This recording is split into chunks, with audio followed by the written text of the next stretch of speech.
منوک ئافرەتێک پشگیری و خاتونە بەڕێزە ئەکەم وایە پیاوەکەی خیانەتی لێ کردو سەختترین شت بۆ ئافرەتیش خیانەتە زۆر ناخۆشە ڕاستە بەڵێ بێگومان بەڵام لەبەر ئێستاکە ئەو پەشیمان زۆر کەم پیاو دام بە هەڵی و تاوانی خۆیان ئەنێت و پەشیمان ئەبێت ئەم کە پەشیمان بۆتەوە و ئەیەوێت بگەڕێتەوە دان بە هەڵی خۆیان ئەنێ لەبەر خاتری مناڵەکانی تۆش لەگەڵ ئەوای دەرفەتێکی باڵە دەرفەتێکی بۆ باتێ دەرفەدا هەمە ئەزانین چۆنە خاتون کورسم خان ئێمەڵین مەجالێکی بیتە دەرفەتێکی بیتە فرسەیەکی بیتە چانسێکی بیتە نەمانوتووە لە سەد عفوی کە و پڕەیەکی سپی هەڵبەنەوە چکەوە ئەوە لە واقع زەحمەتە یعنی ئەزام تۆ برینداری خاتون جان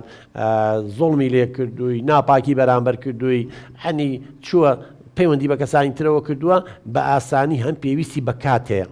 چکە ساڕێژکردنی برینە دەرونیەکان کاتیەوێ ئەمە شتێنێ دەرزیە لێژێبێت و حەبێ بیخوار لەبەرەوە بێت جەنابیشەی ئیسپاتی بکەیت ئەمە پاڵی لێنەی تۆ بڵێیت تەواو ئەم جارەش عەفوی کردم ئەمە دەرفەتە ئەداتێ من لەگەڵ ئەوەیە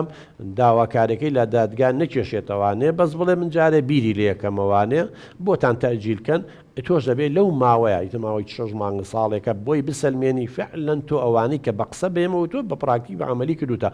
بەڵێ چناخان بەڵێ